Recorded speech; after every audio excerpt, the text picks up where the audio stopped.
ଆମେ ଆମେ ଲାଇଟ୍ ପଡ଼ିଦେବା ଟିକେ।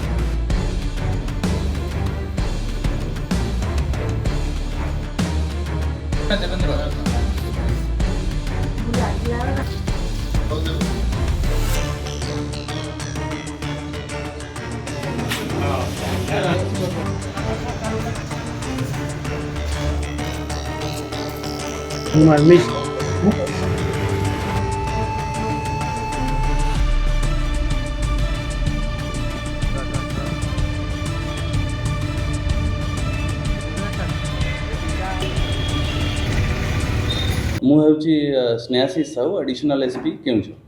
ଦେଖନ୍ତୁ ଆମର ଏଯାବତ୍ 141ଟି ଆକାଉଣ୍ଟର ଭେରିଫିକେସନ୍ କମ୍ପ୍ଲିଟ୍ ହେଇଛି। ସେଇ ଆକାଉଣ୍ଟ ମାନଙ୍କରେ ଥିବା 4,50,25,288 ଟଙ୍କା ଏଯାବତ୍ ଆମେ ସିଜ୍ କରିଛି। ପ୍ରତ୍ୟେକଟି ଆକାଉଣ୍ଟର ୱିଡ୍ରଲ୍ ହଉ ବା ଡିପୋଜିଟ୍ ହଉ ତାର ତଦନ୍ତ ଆମେ ଆରମ୍ଭ କରିଛେ ଏବଂ ତା ସହିତ ଯଦି ଆମକୁ କୌଣସି ଡିପାର୍ଟମେଣ୍ଟ ବା ଏଜେନ୍ସିର ସାହାଯ୍ୟ ଦରକାର ସେ ଏଜେନ୍ସିର ସାହାଯ୍ୟ ମଧ୍ୟ ଆମେ ନେବା।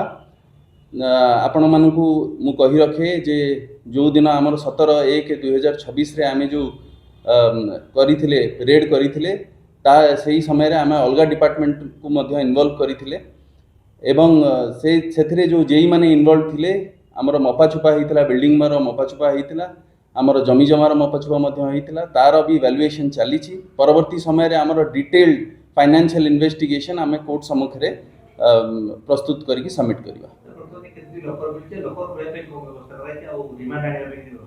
देखो रिमांड कथा जो आप कहले रिमांड जो जो आम जो गो माफिया मान को अरेस्ट करूचे से गो माफिया मान एगेन्स्ट रे बहुत केस ऑलरेडी पेंडिंग अच्छी तो से आम से केस मानक रिमांड दबा एवं जदि दरकार पड़े लकर खोलियापाई बा अन्य कौन इन्वेस्टिगेशन जदि दरकार पड़े आमे से जो अभियुक्त अच्छा से माने जेल रे अच्छा रिमांड रे आनिबा प्रक्रिया भी आरंभ करवा। निहाती भाव देखो आम जो प्रक्रिया आरंभ करते 17/1/2026 तार परवर्ती समय आम रेड करें विभिन्न जगह केउझर हो भद्रक हो विभिन्न जगह आम रेड आमर कंटिन्यू अच्छी तेलकोई मझे रेड होता एवं यही जो क्रैकडाउन अच्छी गो माफिया अगेन्स्ट एटा भविष्य में कंटिन्यू करूँ।